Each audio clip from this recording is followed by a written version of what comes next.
जय हिंद बच्चे लोग। हमारा पॉलिटी चल रहा था। आज भाग 1 एंड भाग 2 दोनों का क्या है, क्वेश्चन आंसर का डिस्कशन होना था। सब लोग तैयार हैं? चलिए देखिए बच्चों, जो भी क्वेश्चन यहाँ सेलेक्ट किए गए हैं वो कहीं ना कहीं किसी न किसी एग्जाम में पूछे जा चुके हैं। ठीक है, तो आप चीज़ों को रिलेट करके ध्यान से पढ़ते जाइए। ठीक है, तो देखते हैं पहला क्वेश्चन क्या है। पहला क्वेश्चन बच्चे ये है कि निम्नलिखित में से कौन सा तरीका ऐसा है जो नागरिकता समाप्त नहीं करता। ऑप्शन ए है अभित्याग के द्वारा, दूसरा अभिप्राप्ति के द्वारा, तीसरा कुछ महीनों के लिए दूसरे देश में दूर यात्रा पर जाना, चौथा वंचित होना। बच्चे लोग, आपको आर्टिकल 8 ध्यान होगा।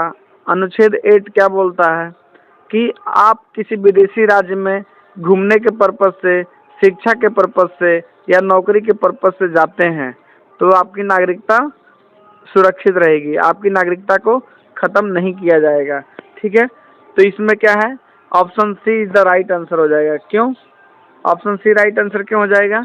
क्योंकि आप दूसरे देश की नागरिकता नहीं ले रहे हैं, आप वहाँ घूमने जा रहे हैं। ठीक है, आप विदेशी राज्यों में घूमने के लिए जा रहे हैं, तो घूमने जाने पर क्या है, आपकी नागरिकता खत्म नहीं होती है। समझ में आया? आर्टिकल 8 में ये बोला गया है। अगला क्वेश्चन देखते हैं बच्चों। भारतीय नागरिकता नहीं प्राप्त की जा सकती। देखिए, भारत में नागरिकता प्राप्त करने की कितनी विधियां हैं? 5। कौन से बच्चों? एक तो जन्म के आधार पर, दूसरा किसी भी विदेशी राज्य को इंडिया में मिला लिया तब हो गया। ठीक है, तीसरा क्या है, कोई भी विदेश में जन्मा बच्चा भी नागरिकता ले सकता है यदि उसके मदर फादर में से कोई एक भारत का नागरिक हो। ठीक है, चौथा क्या हो जाएगा, पंजीकरण। चौथा पंजीकरण, पांचवा देशीकरण। तो इन 5 चीजों के आधार पर आपको भारत में नागरिकता मिलती है। तब इसमें हम देखते हैं क्वेश्चन क्या पूछ रहा है। भारतीय नागरिकता नहीं प्राप्त की जा सकती। पहला ऑप्शन है जन्म के द्वारा। भाई जन्म के द्वारा तो नागरिकता मिल जाती है।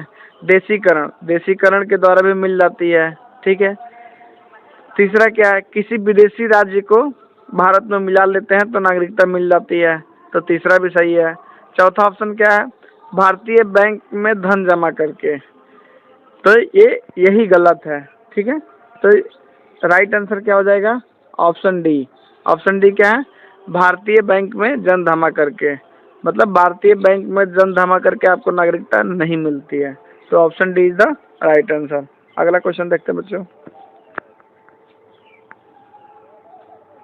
भारतीय संविधान के निम्न में से कौन सा अनुच्छेद भारत में नागरिकता के विषय में है? अच्छा, मतलब बोल रहा है कि संविधान के किस भाग में, किस आर्टिकल में नागरिकता की चर्चा है। ठीक है, आप बताइए बच्चों, भाग 1 में किसकी चर्चा है? संघ एवं उसके राज्य क्षेत्र। ठीक है, भाग 2 में किसकी चर्चा है? नागरिकता। तो भाग 2 कहाँ से कहाँ तक है बच्चे? आर्टिकल 5 से 11। ठीक है, तो option C is the right answer. ठीक है, आर्टिकल 5 से 11। आर्टिकल 5 से 11 में किसकी चर्चा बच्चे? नागरिकता की। ठीक है, ये देखिए IAS प्री 2002 में पूछा जा चुका है। चलिए अगला क्वेश्चन देखते हैं। लक्कादीव, मिनिकॉय एंड अमिनी दीव द्वीप का नाम बदलकर लक्षद्वीप किस वर्ष में संसदीय अधिनियम द्वारा किया गया था? तो इसका राइट आंसर है बच्चों 1973। कब है? 1973 में इन सब का नाम बदल के एक ही नाम रख दिया गया था, जो कि लक्षद्वीप के नाम से आज जानते हैं। और ये देखिए क्वेश्चन SSC CPO में पूछा जा चुका है। समझ में आया बच्चे? चलिए अगला क्वेश्चन देखते हैं। भारत के संविधान में भारत को किस रूप में वर्णित किया गया है? देखिए आर्टिकल 1 क्या था बच्चों? India is the union of state. India is the union of state. Bharat जो है राज्यों का संघ है। भारत क्या है? राज्यों का संघ है। तो इसका ऑप्शन, दूसरा ऑप्शन देखिए क्या लिखा है, राज्यों का संघ। तो आंसर सही क्या हो जाएगा? ऑप्शन बी, राज्यों का संघ। India is the union of state, Bharat जो है राज्यों का संघ है। ये देखिए IAS प्री में क्वेश्चन पूछा जा चुका है। ठीक है, अगला क्वेश्चन देखते हैं बच्चों। अगला क्वेश्चन क्या है? नए प्रदेश के सृजन, नए प्रदेश के सृजन एवं उसकी सीमा निर्धारण का अधिकार किसको है? देखिए SSC CGL में क्वेश्चन पूछा गया है। क्वेश्चन का मतलब क्या है कि आपको नया राज्य बनाना और उसका नाम चेंज कर देना, उसकी सीमा निर्धारण करना, इसमें से कौन कर सकता है? तो ये संसद कर सकता है। किस आर्टिकल के तहत? तो आर्टिकल 3 क्या बोलता है? आर्टिकल 3 में ये कहा गया है कि संसद किसी भी स्टेट को उसके सीमा, उसका सृजन में चेंजेस कर सकता है। ठीक है, राष्ट्रपति को पहले मैसेज दे के वो किसी भी राज्य का नाम और सीमा चेंज कर सकता है। कौन कर सकता है? संसद। ठीक है, आर्टिकल 3 में बोला गया है। किस में बोला गया बच्चे? आर्टिकल 3। समझ में आया? चलिए अगला क्वेश्चन देखते हैं बच्चे। भारत के संविधान के किस अनुच्छेद के अंतर्गत संसद नए राज्य को भारतीय संघ में सम्मिलित कर सकती है? आप बताइए क्या पूछ रहा, फिर से देखिए। नए राज्य को भारतीय संघ में सम्मिलित कर सकती है। देखिए हमारा आर्टिकल 2 क्या बोलता है बच्चे लोग, कि संसद जो है किसी भी विदेशी राज्य को भारत में मिला सकता है। संसद चाहे तो किसी भी विदेशी राज्य को भारत में मिला सकता है। ठीक है, इसके लिए उसको क्या करना पड़ेगा? आपने राष्ट्रपति को मैसेज देना पड़ेगा। ठीक है, तो आर्टिकल 2 के तहत, अनुच्छेद 2 के तहत किसी भी विदेशी राज्य को क्या है, भारत में मिलाया जा सकता है और ये काम संसद कर सकती है। तो आर्टिकल 2 मतलब अनुच्छेद 2 इज द राइट आंसर। देखिए इसी के तहत 16 मई 1975 को सिक्किम जो है, सिक्किम पहले क्या है, एक स्वतंत्र राज्य हुआ करता था। ठीक है, तो आर्टिकल 2 के तहत 16 मई 1975 को सिक्किम को क्या है, भारत का अंग बना लिया गया था। ठीक है, अगला क्वेश्चन देखते हैं बच्चों। यूपी पीसीएस प्री में पूछा गया क्वेश्चन है, भारतीय संविधान के अधीन भारत में नए राज्यों को सम्मिलित करने या बनाने की शक्ति निहित है। अभी क्वेश्चन बताया, कौन कर सकता है? संसद कर सकता है। Article 3 is the right answer. ठीक है, sorry, option 3 is the right answer. संसद क्या है, भारत में नए राज्यों को सम्मिलित कर सकता है। ठीक है, नेक्स्ट क्वेश्चन देखते हैं। एसएससी सीपीयू का क्वेश्चन है, 2017 में पूछा गया है। भारतीय संविधान के अनुच्छेद 12 से 35 मुख्यतः मौलिक अधिकारों से संबंधित है, जो कि भारतीय संविधान में कौन से भाग में निहित है? ठीक है, अभी आप बताइए, भाग 1 कहाँ से कहाँ तक था बच्चे? भाग 1 कहाँ से कहाँ तक था? 1 से 4 तक। भाग 2 कहाँ से कहाँ तक था? 5 से 11 तक। तब अब भाग 3 कहाँ से कहाँ है? 12 से 35। तो यही तो क्वेश्चन पूछ रहा है कि ये जो आर्टिकल 12 से 35 संविधान के किस भाग में आता है? तो भाग 3, option C is the right answer. C is right answer. 12 से 35 भाग 3 में आता है। ठीक है, नेक्स्ट क्वेश्चन देखते हैं। ये क्या है, उत्तराखंड आरओ एआरओ के एग्जाम में 2016 में पूछा गया क्वेश्चन है। ठीक है, भारतीय संविधान का कौन सा भाग नागरिकता से संबंधित है? आप बताइए। भाग 1 क्या है? संघ एवं उसका राज्य क्षेत्र। भाग 2 क्या है बच्चे? भाग 2 ही नागरिकता है। ठीक है, तो ऑप्शन ए क्या है, राइट आंसर है इसका। ठीक है, अगला क्वेश्चन देखते हैं। संविधान के भाग 1 में निम्न में से किसका वर्णन है? अभी बताया आपको। भाग 1 क्या है? संघ एवं उसका राज्य क्षेत्र। ठीक है, तो option A is the right answer. ये बीपीएससी 2002 में पूछा गया क्वेश्चन है। ठीक है, अगला क्वेश्चन देखते हैं बच्चों। भारतीय संविधान में कितने भाग हैं? देखिए कितना सिंपल क्वेश्चन है और एमपी पीसीएस के प्री में पूछा गया क्वेश्चन है। तो भारतीय संविधान में कितने भाग हैं बच्चे? 22 भाग। Option B is the right answer. और संविधान में कितने अनुच्छेद हैं? तो 395 अनुच्छेद हैं। ठीक है, और भाग कितने बच्चे? 22। ठीक है, अगला क्वेश्चन देखते हैं।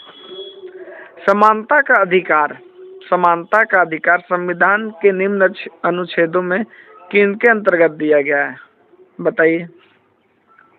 ये भाग 3 में है इसका। ठीक है, भाग 3 में क्या है, जो 12 है, आर्टिकल 12 है, उसमें क्या है, मौलिक अधिकार का क्या है, परिभाषा दे रखा है। अनुच्छेद 13 क्या बोलता है कि आपकी नागरिकता तभी तक सेफ है जब तक आपके नागरिकता की वजह से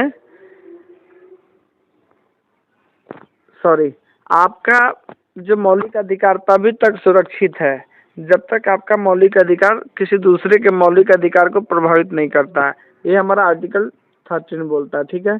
और आर्टिकल 14 क्या बोलता है बच्चों? आर्टिकल 14 में समानता का अधिकार की चर्चा है। तो option 2 is the right answer. Option 2 मतलब आर्टिकल 14 में समानता के अधिकार की चर्चा है, ठीक है। आगे बढ़ें।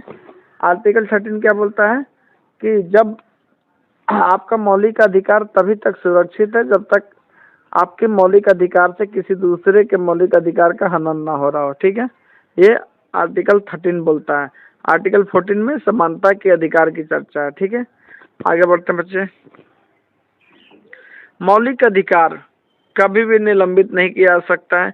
प्रधानमंत्री के निर्देशों से निलंबित हो सकते हैं, राष्ट्रपति की इच्छा पर निलंबित हो सकते हैं, आपातकालीन स्थिति में निलंबित किए जा सकते हैं, ठीक है। तो ऑप्शन डी जो है इसका ये सही है। जब भी इमरजेंसी होगी तो आपको मौलिक अधिकार कुछ समय के लिए सस्पेंड किए जा सकते हैं, ठीक है। अगला क्या है? निम्नलिखित में से किसी एक को नागरिकों के मौलिक अधिकार के रक्षक तथा भारत के संविधान का अभिभावक माना जाता है। किसको बताइए? हमारा जो सुप्रीम कोर्ट है, ठीक है। सुप्रीम कोर्ट को क्या है? मौलिक अधिकारों का रक्षक बोला जाता है, ठीक है। और भारतीय संविधान का अभिभावक बोला जाता है। तो ऑप्शन सी सुप्रीम कोर्ट उच्चतम न्यायालय इज द राइट आंसर। अगला क्वेश्चन क्या बच्चे? निम्नलिखित में से कौन सा मंत्रालय भारत में नागरिकता से संबंधित है? देखिए, नागरिकता पे कानून कौन बनाता है बच्चे? हमारा गृह मंत्रालय, ठीक है। और इसकी चर्चा किसमें है? तो आर्टिकल 11 में, ठीक है। आर्टिकल 11 में। तो ऑप्शन सी गृह मंत्रालय इज द राइट आंसर। अभी देखिए अगला क्वेश्चन क्या है? मौलिक अधिकार क्या है? तो मौलिक अधिकार क्या है? वाद योग्य है, ठीक है। वाद योग्य, ठीक है। अगला क्वेश्चन देखते हैं। नागरिकता अधिनियम 1955 के अंतर्गत पंजीकरण द्वारा भारतीय नागरिकता प्राप्त करने के लिए भारतीय मूल के व्यक्ति को भारत में कितने वर्ष बिताने होंगे? तो इसका option C is the right answer, 7 वर्ष, ठीक है। पंजीकरण के द्वारा आपको कितने वर्ष रहना होगा भारत में? कंटिन्यू 7 वर्षों तक। उसके बाद आपको पंजीकरण के द्वारा भारत की नागरिकता दी जाएगी। समझ में आया? अगला क्वेश्चन देखते हैं। भारत में नागरिकता की निम्नलिखित विशेषताओं में से कौन सी सही है? देखिए, भारत तथा राष्ट्र की दोहरी नागरिकता। अपने देश की नागरिकता कैसी है बच्चों? एकहरी नागरिकता। एकहरी नागरिकता का मतलब है कि हम भारत देश के नागरिक हैं और राज्यों के निवासी, ठीक है। तो हमारा क्या है? ऑप्शन सी इसमें सही लग रहा है। संपूर्ण भारत की एकल नागरिकता, ठीक है। तो हमारी देश की नागरिकता कैसी है बच्चों? एकहरी नागरिकता। तो option C is the right answer. अगला देखते हैं। किस देश की दोहरी नागरिकता पॉलिसी ऑफ ड्यूअल सिटीजन सिद्धांत स्वीकार किया गया? तो ये बच्चों संयुक्त राज्य अमेरिका में दोहरी नागरिकता है, ठीक है। भाषाई आधार पर किस राज्य का गठन हुआ था? देखिए, भाषा के आधार पर गठित होने वाला पहला राज्य कौन था बच्चे? आंध्र प्रदेश। पहला राज्य कौन सा? आंध्र प्रदेश। इसका 10 अक्टूबर 1953 को क्या बन गया था? आंध्र प्रदेश। इसके लिए मैंने आपको बताया था कि भाषा के आधार पर राज्यों का मांग करते हुए उसमें वहाँ पे एक व्यक्ति था पेट्टू श्रीरामुलु। वो भूख हड़ताल पर बैठ गया था और उसकी 56 दिन बाद मृत्यु हो गई थी और बवाला बढ़ता गया, ठीक है। तो इसके बाद गवर्नमेंट पे बहुत प्रेशर आया था और वो क्या है, भाषा के आधार पर 10 अक्टूबर 1953 को आंध्र प्रदेश का गठन कर दिया। तो इस तरह भाषा के आधार पर गठित होने वाला पहला राज्य कौन सा बना? आंध्र प्रदेश। समझ में आया? तो option B is the right answer. Next question देखते बच्चे। भारत में संघ राज्यों का प्रशासन होता है। भारत में संघ राज्यों का प्रशासन होता है, बताइए। संघ राज्यों का प्रशासन किसके द्वारा होता है? चलिए, वेरी गुड। अगला क्वेश्चन देखते हैं। जम्मू और कश्मीर और लद्दाख के 2 अलग केंद्र शासित प्रदेश घोषित करने के बाद भारत में कुल राज्यों की संख्या कितनी है? तो ये हो गया 28, ठीक है। अभी अपना जो जम्मू और कश्मीर और लद्दाख को अलग अलग केंद्र शासित प्रदेश घोषित किया गया, उसके बाद भारत में राज्यों की संख्या कितनी हो गई? तो 28। ठीक है, अगला क्वेश्चन देखते हैं। आंध्र प्रदेश एक भाषाई राज्य के रूप में गठित किया गया, अभी बताया आपको 1953 में। Option B is the right answer. अभी अगला, भाषाई आधार पर राज्यों का पुनर्गठन कब किया गया? भाषा के आधार पर राज्यों का पुनर्गठन कब किया गया? तो 1956 में। ठीक है, 1956 में। और इन्होंने रिपोर्ट कब दिया था बच्चे? 1966 में। ठीक है, अगला क्वेश्चन देखते हैं। भारतीय संघ के अंतर्गत किसी राज्य को मिलाने का अधिकार किसे होता है?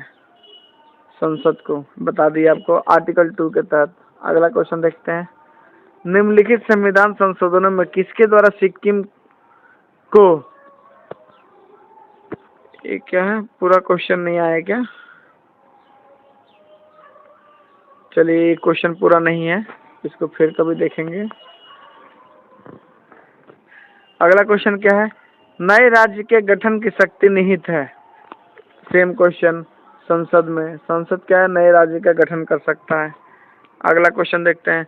संविधान के निम्नलिखित में से किस प्रावधान के अंतर्गत भारतीय संसद को नया राज्य बनाने का अधिकार है? आर्टिकल 2। ठीक है,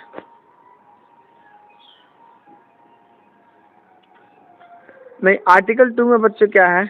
आर्टिकल 2 में क्या है? आप विदेशी राज्यों क्या है, भारत में मिला सकते हैं। और आर्टिकल 2 के अनुसार, आर्टिकल 3 के अनुसार क्या है? अपने जो वर्तमान में जो स्टेट है उसकी सीमा और नाम में परिवर्तन कर सकते हैं। तो यहाँ क्वेश्चन क्या पूछ रहा है?